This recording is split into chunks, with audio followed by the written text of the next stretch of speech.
Hello, everyone. You're very welcome. Thank you so much for coming on what is a glorious day in County Clare, and I hope it's as beautiful for you as it is for us here in the Midwest.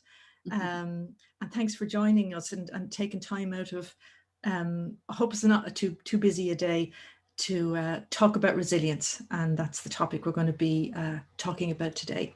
My name is Margaret Keane, and I am the Education Training and Development Officer here at Midwest ARIES.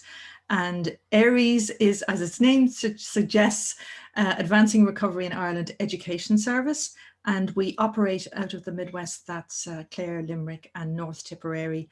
But we also I suppose, offer our workshops now online because of COVID, and have had lots of people from all over the country and even beyond attending our workshops. So I just want to go through a little bit of housekeeping before we actually start. And I'm joined here today by a lovely team of panelists. I'll talk about those in a moment, and I'm so glad that they're here too. But I just want to give you a flavour of what we're going to do. So we're here for about an hour. And the whole idea and the aim of today's session is to have, I suppose, an honest conversation about resilience. What does it look like? What does it feel like? Can it be built? What can we do on a daily basis to build it? So what does that look like? So we're going to start the conversation in a minute. But what I would like you to do, because we found this really beneficial last month when we had our webinar, was that, I want you guys to actually start putting in questions into the Q&A right from the beginning. It just makes for a really good and interesting conversation. Well, it certainly did last month, and I can't see why it won't today. So yeah, we've got a few kind of teaser questions to get us started, but we'd love to hear from all of you. You do that by, if you see at the bottom of your screen there, for those who haven't attended before, along the toolbar, there's a Q&A button. If you open that, you can actually put in a question there. So yeah, we'll have about 50 minutes of conversation, directed in some parts by yourselves. So that's the interesting bit. We don't know what that's going to look like yet. And then we'll finish with a really nice gratitude meditation. It's only a couple of minutes, but just to bring us into this beautiful day that we've got for us today. And it's just a nice way to finish off. And we'll just mention a few little signposting pieces at the end. Just a reminder that this is recorded, and we're delighted that it's recorded. And to that end, I must give a really big thank you to Mental Health Ireland, who we partner with in this series of wellbeing webinars, and in particular Claire and Amy and Sonia. They've been brilliant in the background to help us get this up and running. So it will be recorded. It'll be available at a later date on YouTube, hopefully in the next couple of days. And also, we had such a great time doing it last month.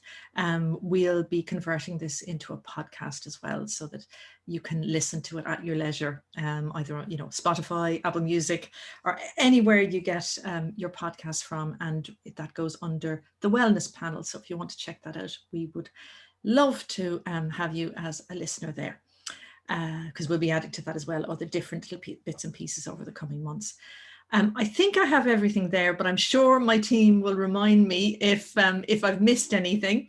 And I'm so glad that they're here. So I just want to name them, and then what we'll do is we'll just do a little brief introduction. And yeah, so I'm joined by my colleagues, Mike, Noelle and Eileen from Midwest ARIES. I'm delighted to have Bill Vaughan from Mental Health Ireland here as well today.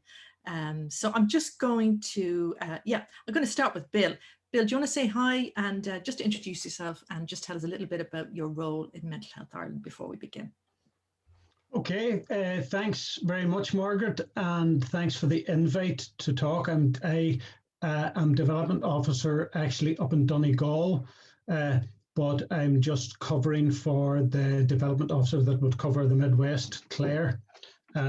So I was delighted to be asked. I think it's a great idea to do something like this and get conversations going. To me, much better than sitting around a telly. It's more stimulating and you learn a lot more. My role, which there are about, I think, 9 development officers now, our role if I was to put it in its most simple form, is to encourage people to look after and get interested in their own mental health, and get as interested and as passionate about that as possible. So what that looks like is I go around Donegal trying to keep people happy. And it's a great job. I love it. It's meeting communities, going into schools. Well, the last 2 years it's all been online, of course, but even that we've all learned how to cope with the technologies and things like that most of the time, and to be in a position to be able to talk about mental health all day, I just love it.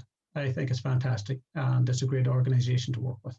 I'm a County Down man living in Donegal, married 20, nearly 8 years, and 3 boys. So that's all I'll say about me. Well, Bill, I mean, what a job going around Donegal making people happy. I'm so glad you're here. That's what we need, a bit of positivity and sunshine. I better say helping people to make themselves happy, because I know there are probably people out there saying, oh, you can't make other people happy. They have to make themselves happy. So that's very true. It's whatever it is, it's about positivity, Bill, and we're so delighted to have you here, and just great description. Thanks so much. Mike, can you top that now? Representing Midwest ARIES, this is my colleague Mike. Hello everyone, again, great to be here today, and I'm the manager with Midwest ARIES, and I like these conversations because sometimes things come up that are just not obvious. And again, like when we look at resilience and what is it, which is kind of the theme for today, I suppose it's kind of, you know, like even noticing that there's actually a link between resilience and your own mental health, like that in itself, for a lot of people, they're just not aware of it. So it's great to have this opportunity that there's different ways we can look at having adult discussions around, well, what does it look like? You know, how can we improve it? You know, what are the benefits and the barriers and the challenges, and, you know, and having that conversation. So really looking forward to this today. Thanks, Margaret. Thanks, Mike. Really appreciate that. And Noelle, I'll just come to you next, if that's okay, if you want to say hello. Thanks, Margaret. Yeah, delighted to be here. My first webinar with you this month. And resilience, I think, is an important. It is a buzzword for the last few years, but I do think it's an important one, because it's what, you know, people have and what people survive on that they don't even realize. So I think it's really important to have the discussion around it, because a lot of people probably don't know, you know, never think of the word resilience and that they actually have it. So I think it is a good discussion to have. So I'm Noelle, and I'm a recovery education facilitator with Midwest ARIES. Thanks, Margaret. Brilliant. Thanks, Noelle. Lovely to have you here as well today. Really appreciate it. And Eileen, do you want to say hello to everybody? Hi, Margaret. I'm really excited to be part of this discussion this afternoon. So my name is Eileen Hanley, and I'm a recovery education facilitator also with Midwest ARIES from West Limerick. So I have to Bill give his home place a shout, so to do that. And I suppose resilience, I suppose like Noelle said, I think it can sometimes the word, it's a big word, and I think it's great to have these discussions to break it down, because I think people are maybe resilient and don't even realize it. So I think, yeah, it's great to have this conversation. I'm really excited to be part of the panel. So thanks a million, Margaret. Great stuff. And absolutely, Eileen, you know, I think that's a great description. It's a big word. And, you know, all I can say is from my own experience in terms of our Let's Talk Resilience workshop, participants just struggle with that opening question of what is resilience? And as Noelle said, and it's so true, particularly during lockdown, there's been a lot of talk of resilience. And I suppose with that can come, well, if you don't have resilience, is there guilt attached with not having resilience? All of those things, you know, so I think it's really important, particularly as we emerge from lockdown now, to have these honest discussions about what it looks like, what it is, can we build it, and so on. So with that opening, I suppose let's go with the first question, and we're going to keep it as basic as you can get, because that's how we always start our own workshops. And it really, you know, people sometimes stumble at this, but it's worth asking the question: what does resilience mean to you? What is it? And Mike, I'll come to you first with that one, and then we'll just have a whip around the panel on that. Let's try and get a definition we can all work with. So I suppose, again, naturally enough, I would have different thoughts and sharing other people's thoughts, because in the work, it's about the learning and the sharing that we can have with each other. And I suppose what comes to mind with me is it's the ability to cope, to function, to get through the day. Because even if we think we're doing okay, some mornings it's just even a struggle to get out of the bed. So it's whatever gets us through the day. And I suppose I'll use an example where we run workshops, you know, with people who are in the acute psychiatric units here. And again, as I would say to people when we'd ask questions in that setting, it's really interesting, because as I would say, like, you have people who come in, they'll engage brilliantly, and that they'll stay for the duration. And as I would say, well, you might think life is hard, you might be struggling right now, but look at the fact of where you are. You came in the door. So whatever, you know, you're still in the game. You're still here. You're already proactive in, you know, looking for ways to improve your well-being. You've stayed for the duration of the workshop. So even in that, it's almost like an instinct, you know, to learn more, to learn from each other, you know, and in that particular instance is to get better, you know, and to build that resilience and what that looks like, you know. So I suppose in simple, broad brushstrokes for me, it's that ability to cope, that ability to function. And I suppose we'll unpick it more with them. What does that look like in reality? But it is about, for me, I suppose I have bad days. Everybody has. It's part of being human. It's getting out of bed in the morning, and sometimes it's looking at, well, what has got me to this point in life? If I'm here, I'm doing something right. So your presence alone very often is enough, and it's to be able to figure out what I've been doing well, but also through the shared adult learning with others in conversations like this, that the penny might drop and say, God, I might give that a go, you know. So hopefully we'll get to that today. Brilliant, Mike. And just referencing there the acute psychiatric units, when we're in there, it's amazing, actually. They're real examples of hope in action, or chime in action. You know, people are having, you know, great difficulties, yet they come and they're open to adult learning, open to new ideas. I just find them inspiring, to be honest. So with that in mind, I just want to say thank you to everybody who's put in questions already. We've hit the ground running, which is brilliant. Love to see. I suppose it's a reflection piece, really. I was doing a self-care program recently, and we used the word bounce back ability for resilience. Does anyone want to take that word bounce back ability? How about you, Eileen? What do you think in terms of that bounce back ability? I know that comes out in our workshops quite a lot in the co-production piece. Yeah, it does, Margaret. And it's probably the first word actually people come back with when we have a lovely image in the workshop of this basketball. And I think for me, actually, sometimes my toughest times have actually made me more resilient. I think, you know, when you kind of persevere through different challenges in your life, and you know, you have to adapt to those changes. And I think that's really where that bounce back ability comes from. And I think sometimes you have to, resilience for me, there's silence within the word resilience. And I feel that sometimes you have to be kind of silent in life, you know, and as Mike kind of reflected, you know, we'll all have bad days, but sometimes it's to kind of be quiet on those days to allow yourself to bounce back. And I suppose that's what it means to me, like that not every day is going to be a good day, but there might be one good thing in the day. And it might be the cup of tea.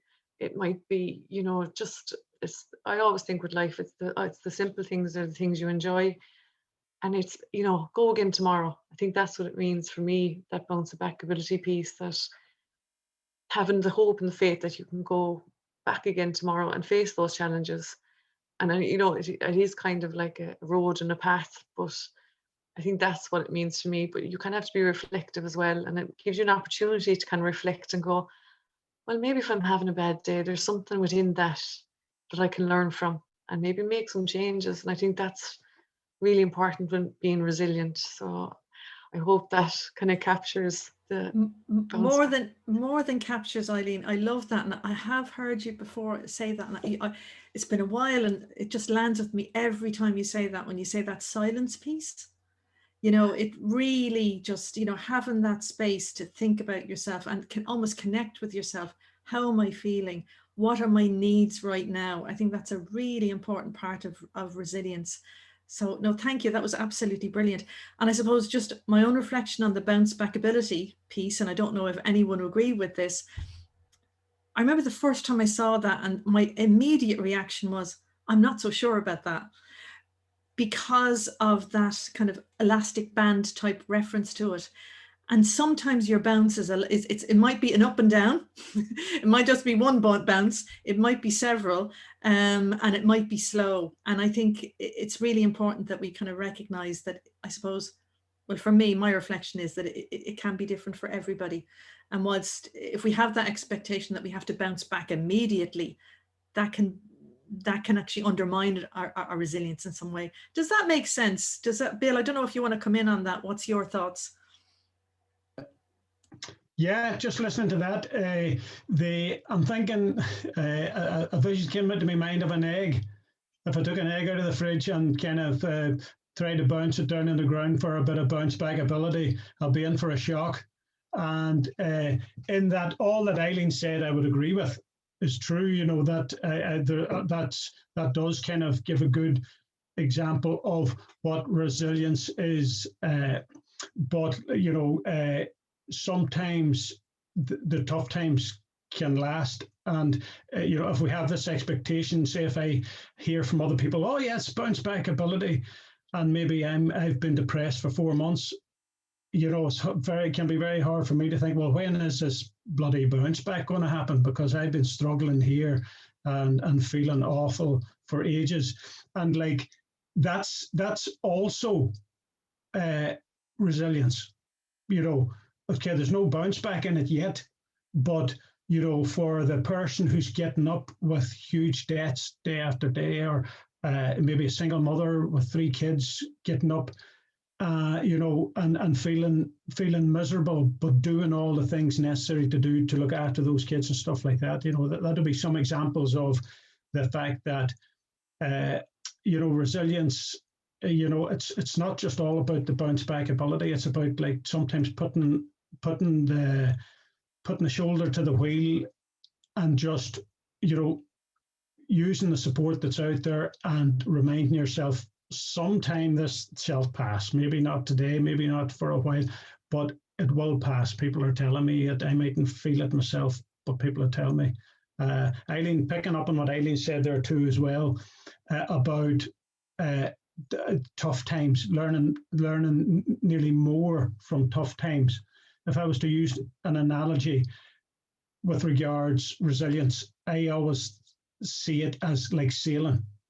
You know, when there's no wind, and if you're out in a boat on a day like today, you don't need to have sailing skills, because the boat, you know, there's no challenge. Whereas if you're out on a sailing boat on a quite a windy day, you need more sailing skills to control that boat. You know, so life's like that. You know, on good days, you actually don't need much resilience because you're not being challenged. But it's the tough days when something might happen on work, or when something might happen with a family and stuff like that. That's really when you know, having good resilience comes into its own. It mightn't make you feel any better, but it'll help you manage through those tough times. And I think you're dead on there. Oh, sorry, Mike, do you want to come in no, there? And again, I was going to please. say, I love what you said, because I think what was going through my mind there is like, well, we wouldn't be here today if this was easy. You know, like Mental Health Ireland wouldn't exist, mental health associations, you know, the services wouldn't exist. You know, so for many people, what does that resilience look like? And I like what you said about when you can't do it for yourself, is to have the key people who can help you, even if it's like that, even to tread water type thing, just to get through the day, you know. And again, that can be a combination of services, you know, treatments, therapies, medication, just, or even friendships, and doing the right things as well. And you know, but I think I like that, in that, like, yeah, is even when you're doing all the right things, you still mightn't be feeling it. And you know, but it is, I suppose you say, it will eventually pass. And I think for most people who have and manage, like, you know, their mental health, and have struggled with it at times, everybody will say, you know, when it's good, it's good, and it's worth persevering. And then I suppose it's yeah, I better stop. No, and I think it's really important to say that, Mike. And it's that, I suppose, what's really important in terms of resilience for me is that, you know, I make sure that on my good days that I am building that resilience. I'm kind of storing my resilience up, because you know, you need those when you're meeting challenges in life, and then even just meeting and overcome those challenges will build the resilience. It's a circular motion rather than a kind of straightforward journey in my head anyway, or a linear journey, just like recovery always is. Noelle, do you have something that you'd like to share with us there on what is resilience? Yeah, the two things I was just thinking, the one that Eileen was saying about the silence in it, and I always think sometimes, you know, we do need that silence and space to realize, to look at ourselves. And I think, you know, within that space, people that are resilient will have a self-awareness around, to see themselves clearly. And I think that is really important, because sometimes you can just be pushing and struggling and pushing and pushing. And it's like, I suppose, if you're, you know, trying to, like, I see my son and he runs, and, you know, he pushes himself every day, and sometimes he can't get that quicker speed, but sometimes you just need to stop, take a break, take a pause, think clearly, then do what you can do, then you'll push through it, and then you'll move on. And I think it's, you know, that pause and that bit of silence is really important in that, with resilience. And the second bit, I think, is, and it, you know, if you look it up, it'll say it's the ability to bounce back. But I think it's more to do, while it is to bounce back, like you, it's not a phrase that if you're in the depths of something, the last thing you want to hear is someone saying to you, oh, you know, you'll bounce back, or, you know, that's not going to work for you, you know. And I think it's about, I suppose, your capacity, how to adapt, how you adapt within a situation that you're faced, or, you know, challenging circumstances that you deal with, and like, we'll all have those in our lives, but adapting, but while still trying to maintain that well-being within yourself. And I think that's resilience in action. I love that, Noelle. It's kind of turning that bounce back ability into adaptability, you know, which is a kind of slightly, it's the same but different, if you know what I mean. And I do understand, because that comes up a lot in our workshops. It is there, it is part of resilience, but it's part of the story. I'm delighted to see we're still getting great comments in. Just Eileen, just say that was lovely, Eileen, so perfect and true. So obviously that's, you know, resonated with one of our participants, so that's great. And we've got a couple of questions in already, and I would say please keep them coming. We'll get to them at various stages. I've got an interesting one here. Do you think your environment and the people you surround yourself with can affect your resilience? Sorry. Will I go? Please, Mike, please do. Yeah. And I think, yes, it very much does. And sometimes we can, I suppose, move, and I'll go with the environment piece first, because like, even if we're living in a, you know, the place we live in, it's not particularly wonderful. But, you know, sometimes even going for a walk, we can experience within our surroundings a different environment. Now, you know, whereas we can get, when we look at how can we build our resilience. So even on a day like today, getting out in nature, and it just even reminded me earlier when I went out just for a few minutes into the garden here at lunchtime, like when I thought, because again, I was thinking about today and that resilience and what it looks like. And sometimes when we can look back and tap into things in our past, And for me, it was, I'm going to tell a story and I'm desperate for stories. But when I was 13, it was a day like today where the sun was shining. And I was on summer holidays from school. And there was a couple of friends came and they were going to the seaside on bicycles. And there was a neighbour who was in visiting my father at the time. And he said, why aren't you going? And I said, I have no bicycle. And he said, come with me. He lived in a flat around the corner, grew up in a city centre, you know, and without a bicycle or access to the countryside when you're a child, I had no experience of nature. But he brought me around to his flat and he said, there's a bicycle, have fun. And I took off into the countryside.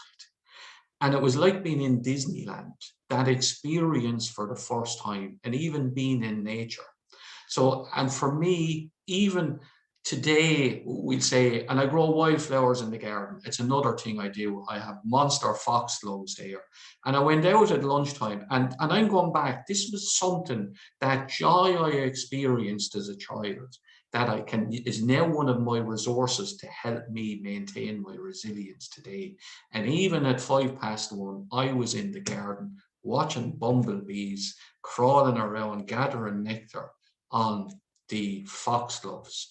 And it was in the moment, mindfulness, magic, you know. So when we talk about our environment, like, so nobody grew them flowers, I did, but I changed my environment, you know, or sometimes we can change the way we look at our environment. And I suppose, again, it's a difficult thing again around with the right people in our life. And we all talk about, you know, radiators and drains, you know, that we have people that we might have a relative we might visit.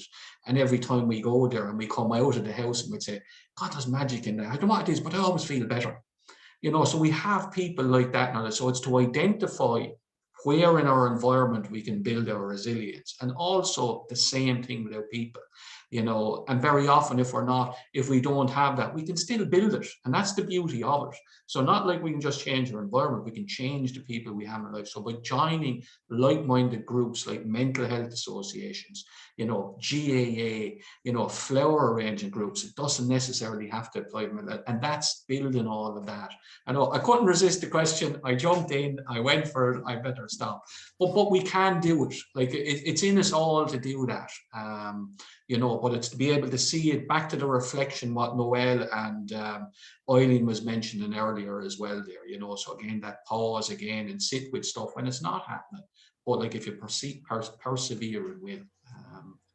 Anyway, thank you. Brilliant, Mike. And we love your stories because there's always a point to them, and it's just that moment of, you know, and it's funny, and you often say that people don't really remember facts sometimes, but they remember feelings, and stories connect us with our feelings. So that just was a lovely representation of real kind of finding a way to be resilient.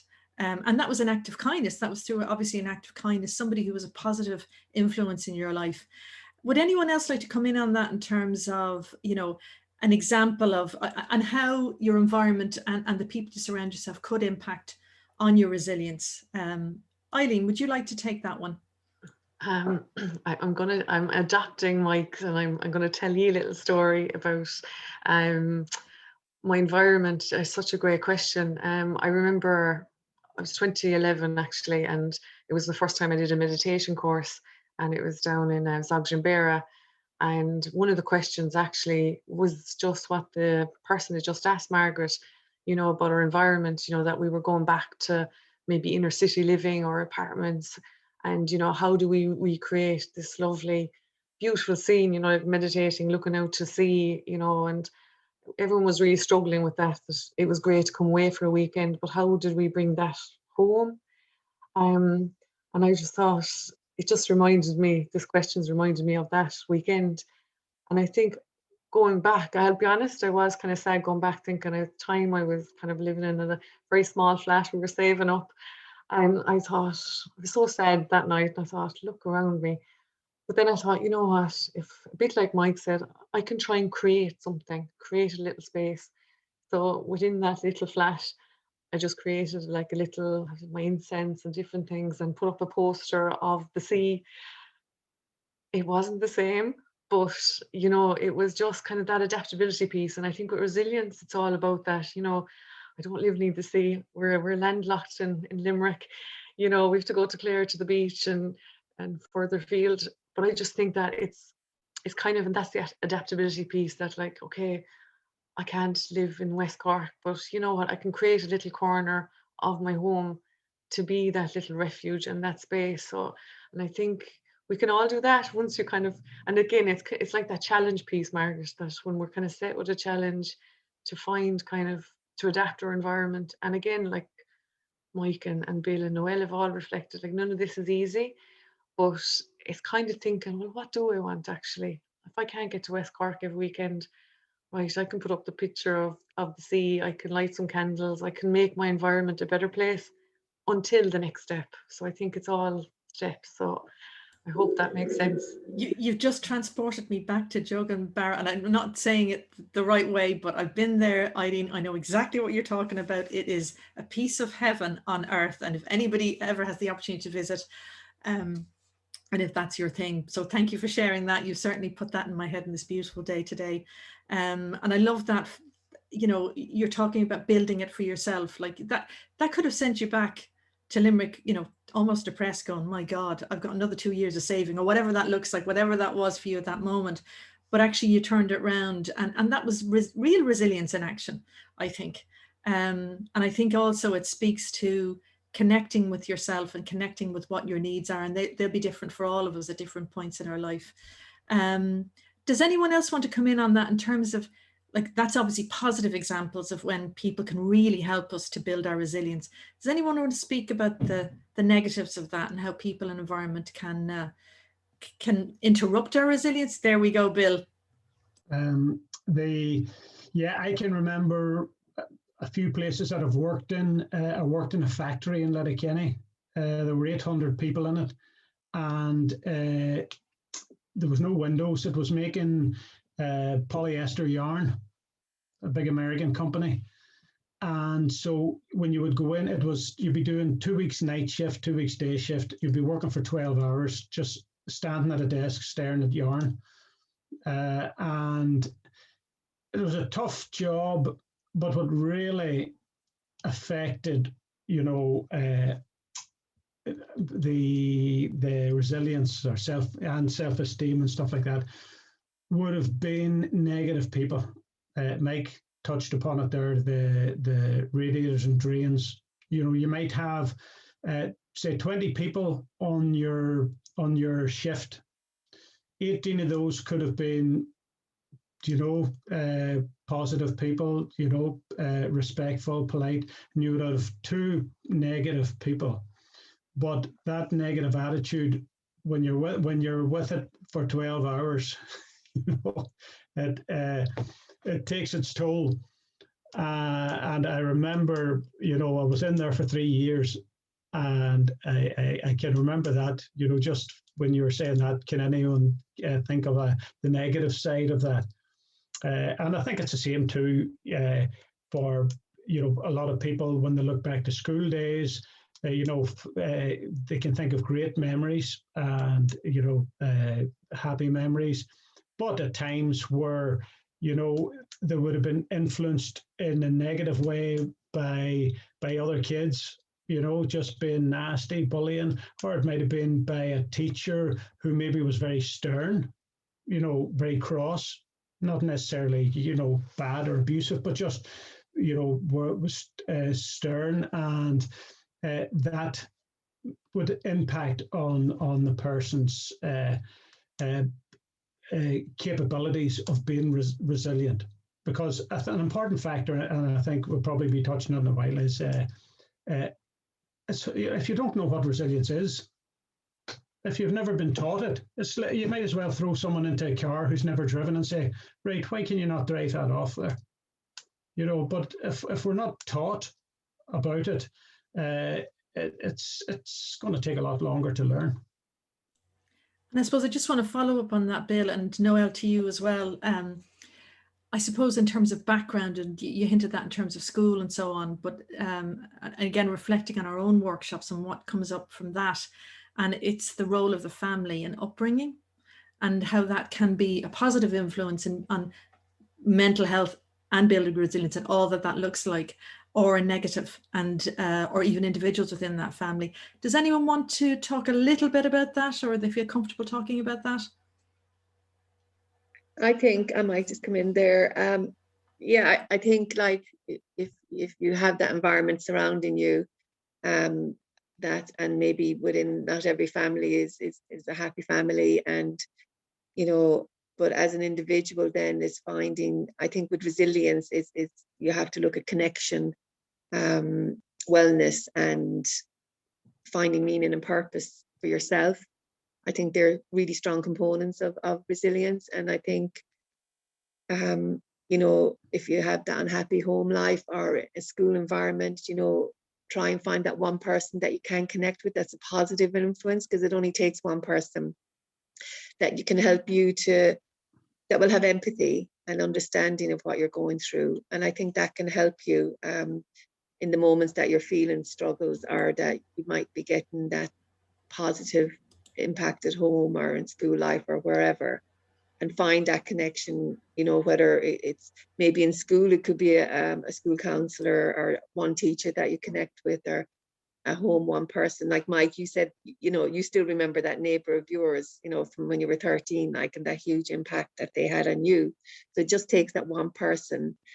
And I suppose looking after your wellness then is just, you know, eating, sleeping, doing all those things right physically, because that impacts it. And then finding your purpose and meaning.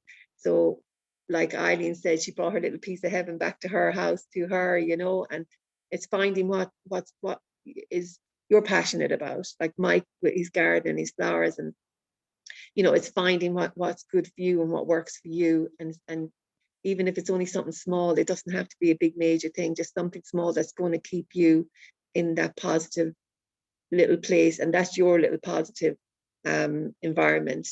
And it might be reading a good book in your room that just takes you away from all your struggles, you know, when you're young, or just going to a group or something that you enjoy. But it's finding what works for you, and I think that will help, because sometimes you can't get out of that environment, or that, you know, if it's your family, you know, it's always there. So you have to find what works for you.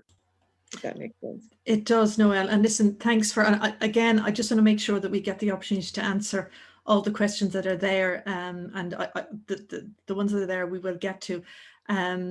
What I liked about that is you're kind of going into the area of strategies. What tools have I already got to build my resilience? And we'll go into that a little bit deeper in just a couple of moments, but I just want to take a couple of questions here, because we've kind of already looked at this slightly. So hi all, look, this is early on, it was so good, but I wanted to keep it specifically for this piece in the webinar. So looking forward to today's webinar. I hope you're enjoying it. I'm just wondering, what do you think are the barriers to resilience? We talked a little bit about that there now, but if we could be a bit more specific. And I suppose I'm just reflecting on it. For me, it'd be very individual, what my barriers would be. But it's like anything, I always start with myself, whether it's self-care, resilience, my well-being. The biggest barrier is myself. And that's why I try to connect with myself on a daily basis to try and find out where I'm at. And then kind of, obviously there's things you need to do in your day, work and so on, but build the other kind of supportive bits and pieces around that. So if I'm having a bit of a bad day, I'll make sure, even though I'm not feeling it, to, you know, go out for a walk or get out in nature, as Mike says. But just bringing that back, barriers. Anyone want to come in on that? Yeah, I'll just come in there. I suppose barriers. The first thing everybody say, Asher, I don't have time to do that. You know, so I mean, for most of us, like, we sleep 8 hours a day. You know, so in a week there's 168 hours. There's we sleep for 56. So that leaves 114 hours for the rest of the week. Even if you were working a 40-hour week, still bundles of time. Do you know, so when you actually look at it, we have loads of time to do our self-care and build our resilience. And that's probably the instinctive thing. But the other thing, sometimes we might know what will help us build resilience, or what it was. Back to that question, what is it? What can we do here?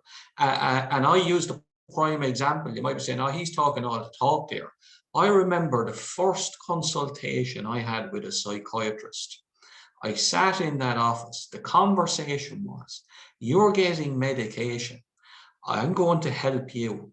I will make you feel better. Can't make your problems go away. You need to fix them. I walked out of that office with absolute clarity. Hadn't a clue what to do. And like, so like, it might sound simple, but the connection between, you know, what is resilience? So it's looking at stuff we enjoy. It's looking at our strengths. So it's tapping into stuff we did previously, but it's also trying something new. So whether that is using exercise, a bit of gardening, building your memorial to West Cork as Eileen did, and that gives us hope that someday I'll be back there again.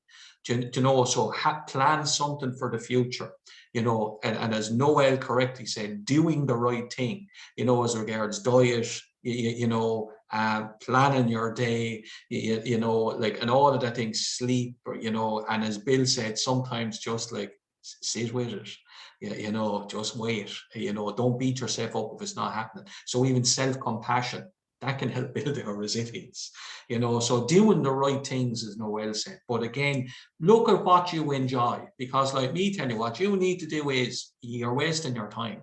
And we've all had the finger pointed at us in our life. And did it help any of us? Certainly didn't help me, you know, whereas I had to, you know, so it is in these conversations about like kind of, is to get the understanding and the importance of why we do this. You know, and it's really, you know, so look at what area of our lives we want to build on. As Noelle then correctly said, there could be gaps from our childhood in our, you know, our development.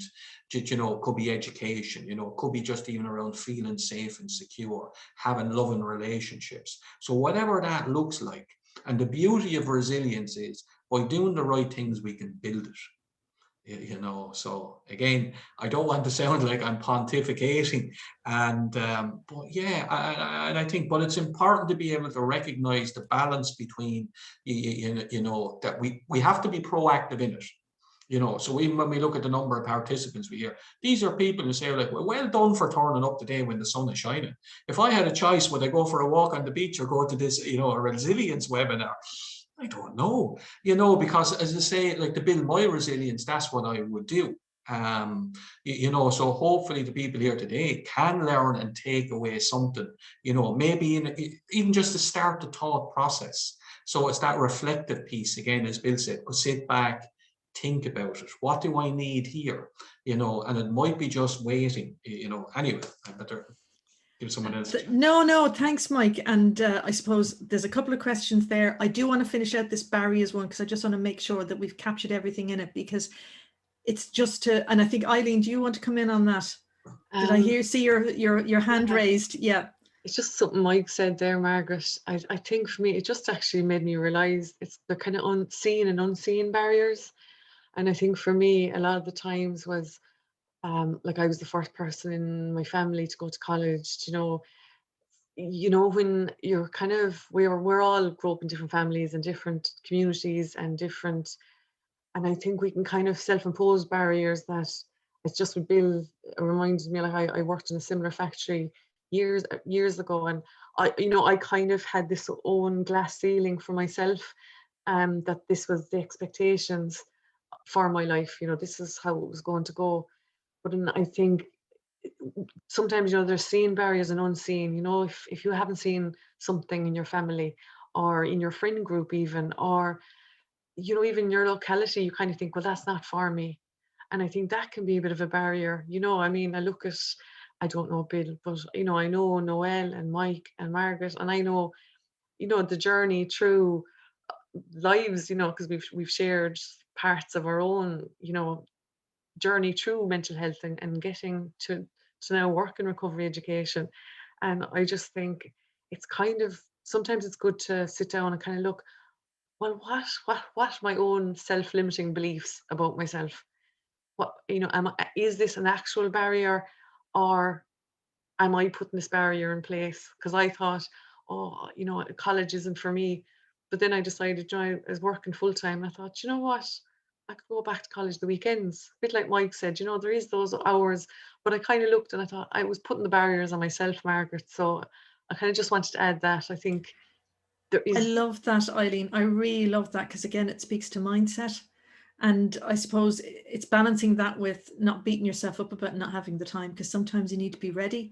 And it's about that thing in terms of resilience, build your resilience, you know, when you're in that good form, you know, that good place, I think is really important, so that when the storms come, you know, you're not in the storehouse, you have the, you know, the brick house to, you know, to protect yourself. And thank you for sharing that. I just want to just make sure that we're all on the same page here in terms of resilience around, because we've kind of all said it in some point or another, but resilience, is it something you're born with and you have a set amount, or is it something we can grow and develop? I'm presuming we're heading towards development because of all of what we said, but I just want to just get that out there and define it. And I'll come to, yeah, go on, Mike, go on. And then Bill, as the two of us were No, doing the two of you, you're up, and Noelle as well. I want to come to. It was the first time we ran a resilience workshop, and we had that conversation, and there was, you know, whereas people were split in the conversation. One half of the room were saying, no, you couldn't be born with it, and the other half of the room were saying we were. And what the deciding story in the debate, and this is the importance of stories, there was one woman there and she said, when my daughter was born, she was critically ill, they moved her to a neonatal unit. She fought for her life. Nobody taught her that. She survived. And it touched me deeply. And that was it. Silence in the room. You can be born with it. So, well, yes, we can build on what we have, but, you know, I thought it was a wonderful story. Do you know what, Mike? It absolutely is. And it just speaks to the fact that, you know, life can throw stuff at us that can just take away from that resilience that we have, because we see that all the time. Young babies that are born really early and they fight for life. And then, you know, when do we learn to react that takes something away from, takes our resilience from us or robs us of our resilience? Lovely. It's not a story, that's just, it's just a lovely reflection, and thanks for sharing that. Anybody, I know Bill, you wanted to come in, and Noelle. Well, I'll go to Noelle and we'll go briefly to Bill as well, because there's a couple of questions there I'm dying to get to. Go ahead, yeah, Noelle. I won't stay long. Yeah, I believe it's something that we possess when we're born, because if you look at any children when they're young, you know, they're just resilient in everything they do, from when they fall down, when they're learning to walk. It's just natural instinct. It's a natural instinct that we have. But as we grow as adults, like with a lot of things that we are born with that are just beautiful and natural, we lose it.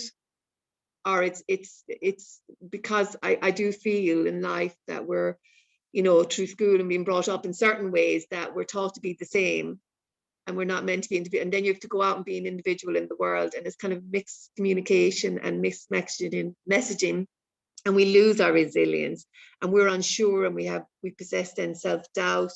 You know, we lose a bit of self-worth, and that then we have to start building it again as adults, you know. So I just think, and it's something you can build on because it comes from our thoughts and our actions and our behaviors. So like when you do have those setbacks, it's, you know, it brings a flood of your thoughts and behaviors that you have to try and overcome. But you know, you do overcome them at some form, and it's different. You know, there's no timeline, there's no time frame. It's different for everyone. But I do believe we're born with it, and we have it in us as children, because I always think of, you know, we used to have a Spanish child who would come every year, like, and when different nationalities come, and some kids can't speak English, you give kids a football, they all just play, and they can use a language between themselves. They understand each other without being able to understand the actual vocal language of each other. So like, that's resilience. Like, so, you know, where do we lose it? That's what I always worry about, and I always think it's really sad, you know. And absolutely, it is where, at what points do we lose it? Is it those, you know, the challenges that we face can either add to our resilience, or if maybe we don't have the right support at that time, it can detract. So, but I would agree. I think we're born with it, but I think we can build it. And at whatever point you are in your life, I think you can build it, but it's hard. This is not an easy thing to do, particularly if you're in a bad place. Bill, I know you wanted to come in there. Apologies, come in, please.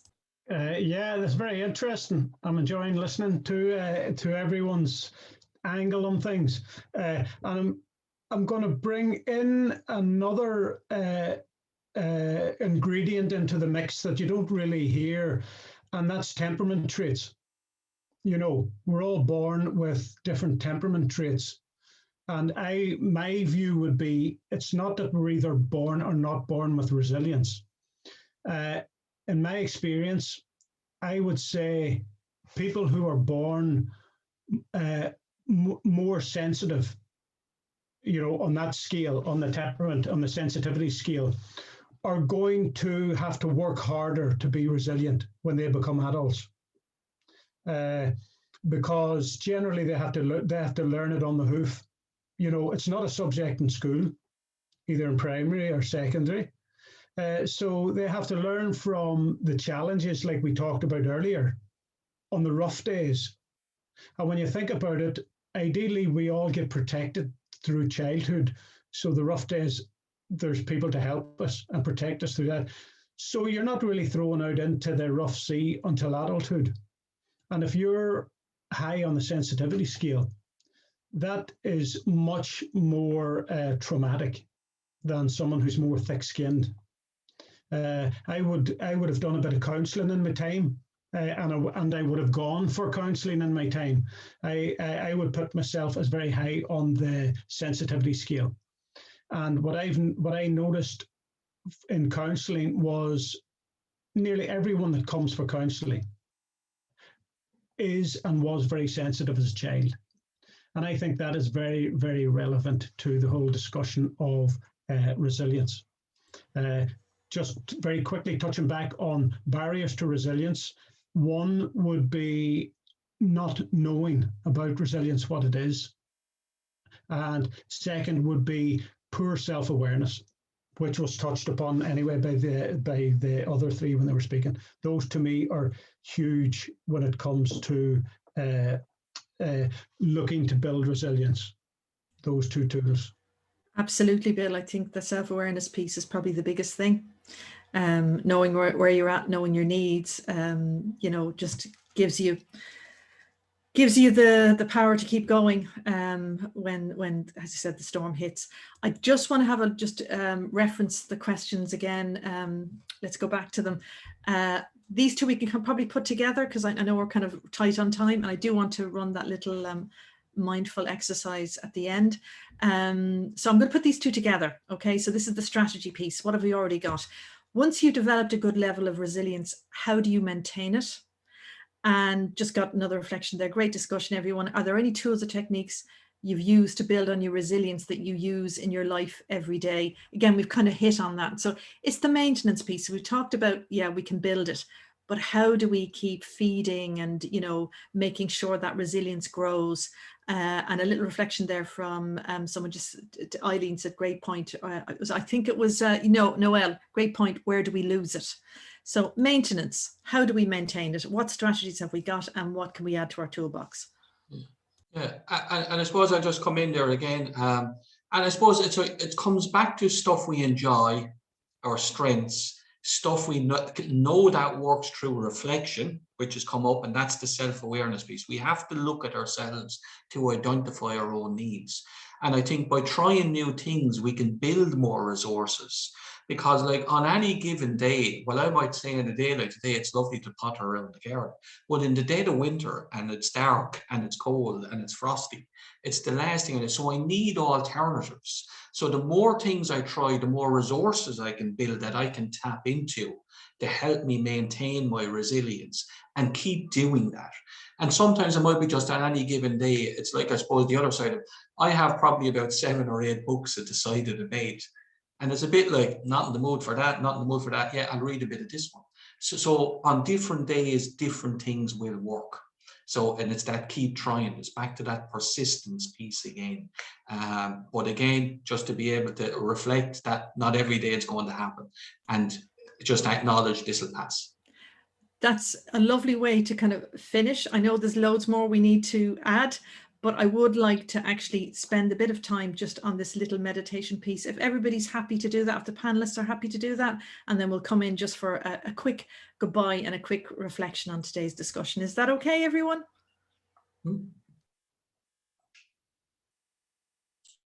If you can just let me know. And what we're going to do basically now is to run a little gratitude meditation. It's a beautiful day, just to bring us back into the room. It's a little piece that we use to build our own resilience here at Midwest ARIES. We always even start our team meetings with a little meditation piece. It's only a couple of minutes long, so I hope you enjoy it.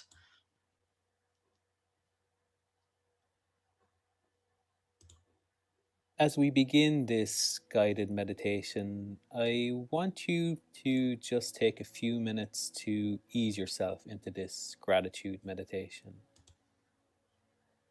Whether you are lying down or sitting, allow yourself to be comfortable, and I invite you to close your eyes or lower your gaze. Begin to relax your shoulders. Take a long, slow, deep breath in and slowly exhale. Feel any tension melting away as you gradually relax deeper with each breath. Take another long, slow, deep breath in and exhale. If you find yourself distracted by thoughts or sounds around you, simply bring your attention back to the sound of my voice. For the next few minutes, we're going to invite gratitude into our lives. And we're going to embrace where we're at, as the more we are thankful for in life, the better we will feel. I would just like you to reflect on these affirmations over the next couple of minutes. Thank you for this day. Thank you for the roof over my head. Thank you for the food in my kitchen. Thank you for my friends. Thank you for my family. Thank you for the gift of living another day. Thank you for the moment that has led to this day. Thank you for the good that it's on its way. Thank you for kindness. Thank you for everything I take for granted. Thank you for those I love. Thank you for all that I'm feeling right now. Thank you for the air in my lungs. I'm so grateful for each day, and I appreciate every single moment. Now place your hand on your heart and ask yourself the question, what am I grateful for in my life right now? Now allow the feeling of deep gratitude to come into your body. Notice where you are feeling it in the body.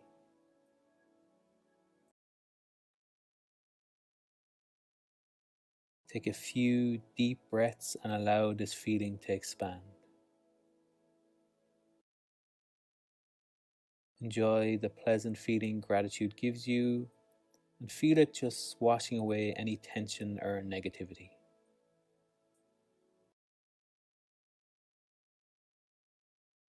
Now I invite you to open your eyes and give yourself a couple of moments to adjust. Bring your attention back to the breath again, and take one deep breath in and out. Bring this feeling of gratitude with you as you go through your day, and focus on all the positive things that will happen along the course of the day. Now slowly bring your attention back to the room.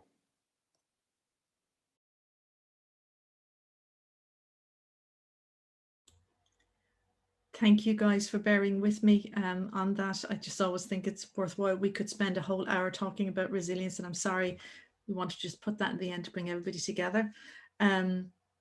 Thank you to everybody who put in questions into the Q&A slot. We really appreciate it. It led the discussion. I think we're going to have a round 2 on resilience, because we just literally, it wasn't a deep dive, it was a surface swim. So, and thank you for panelists for doing that. I just want to as we end, quick reflection from Ollie, just in terms of where you're at on this and how, just your thoughts about what we discussed today. So I'll start with you, Eileen. Thanks, Margaret. Just really, really interesting. And it reminded me of the barriers, actually. I think that's my takeaway today. So I'm going to look at even the barriers that maybe I put in my own life, and actually going to take that forward into, we work every day in recovery education. So I'm really looking forward to just building more resilience, and I suppose having more open conversations with everyone on the workshops. And actually, I'm really excited. So thanks, Margaret. Brilliant, Eileen. Thank you so much. And again, thanks for all your contributions. Just brilliant to have you here. Noelle, just because you're next on my screen, if you want to say goodbye to everybody and just your thoughts. Yeah, really enjoyed it. Went too quick. We could have done another hour. So just thank you all so much. I like resilience. It's a positive affirmation to me, and I suppose when I think resilience and I look at my life and reflect back, I realize I am really resilient, and people are, and just to remember that you all have resilience there, and you just need to tune into it and it will happen, and to remember that resilience empowers us to know that we are capable. And so thanks very much. Thanks, Noelle. And I realise we're slightly over, but I think it's worth just checking in with everybody. Mike, I'll just come to you next. Again, just your thoughts. Yeah, and when we talk about resilience, just even listen to, we say, the piece you played at the end there, and Killian, and he just listed off the things to be grateful for. And that's the important stuff in life. The rest is just stuff. It's just stuff. And is it important? No. And I think to be able to see that, that's my takeaway from today. I mean, I talk for Ireland, as you all know, is keeping that zip is probably my biggest challenge. But I'm enthusiastic. Well, I can't help myself. And, but it's great, I suppose, to have this conversation, and lovely to meet Bill here today, and really great insights from everybody. Thanks for that. Thanks, Mike. And again, and thanks, Mike. Thanks again, just for your honesty as usual. It's just great, and we love the stories, because that's what sits with us. The story, we always remember the stories. Bill, and again, lovely to have you here today. Really appreciative of your presence. Thank you. I am delighted, Margaret. Delighted to be asked, and enthusiastic. I'm going to Rob Mike's word there. I got so much in my recovery from learning about resilience. I hadn't a clue what it was, and I think it's only when I got personal meaning of what it is and how it works, then the passion comes. And like this last hour, you just know rightly that sitting here with 4 people who could talk till the cows come home about resilience, and not that any of us are any experts. Well, I'm definitely not an expert, but it's just a passion. You can't be, because it's personal to every one of us. And yet, when you have a group discussion, you learn so much from everyone else. So it's not about learning from experts. It's like grassroots. It's learning from each other, and you just get something from it. So I just hope everyone else got something from it too. But I thought it was great. It just flew in. Thanks, Bill. It did. Indeed, it did fly in. And apologies that we're gone slightly over. As I said, we like to keep on time usually, but I think it's been worth it. We could have spent at least another hour on that, and there's certainly the reflection there in terms of Q&A. That was truly wonderful. Would have loved one more hour, even the whole afternoon. Truly fascinating for one of our participants there. And thank you, wonderful, from another participant. we're just going to end now. I just want to firstly, thanks to the panelists. You've been absolutely brilliant. I just learned so much from doing these. It's a really exciting space, and it's lovely to have you here, and thanks for your honesty and your great contributions. Big thank you to the participants. It's a beautiful day outside, and yet you chose to be with us, and that is a gift for us. So thank you, and thank you for brilliant, insightful questions as usual. I'm just going to just quickly share a couple of slides if you're still around before we close down. A little bit of signposting. One is we run workshops every month online. They're different from our webinars. Obviously, they're much more I suppose involved from a participant's point of view. We have just a slightly smaller community workshop schedule this month. So the timetable's up there, but you can contact myself, Margaret at Mental Health Ireland, or Margaret, I've got another email address for HSE, but you can contact me at that Mental Health Ireland one. You can book directly online at our Eventbrite page, and we're also available obviously right across all social media. And if I've forgotten anything, Mike, please do come in. I'm trying to finish this quickly, so apologies. And just look, if you're around next month, we'd love to have you. This time we're going to be looking at self-care. So what does that look like? And we'd love to have you. It'll follow pretty much the same pattern. And if you want to share today's webinar with anyone, we will have it up on YouTube at some point over the next couple of days, and I'll also convert it into a podcast, so you can find that, as I said before, on Spotify or Anchor FM or anywhere where you listen to podcasts, and it's under the Wellness Panel. Right, we're just getting another one. Thanks everyone, excellent webinar as always. So on that basis, and a big thank you as well to Mental Health Ireland for doing everything that they do to allow this happen. I think I've thanked everyone, Mike. Have I thanked everyone? Good stuff. I think what we'll do is we'll close now and enjoy that day. Enjoy it. You know, it's a beautiful day, and thanks for all of your participation today.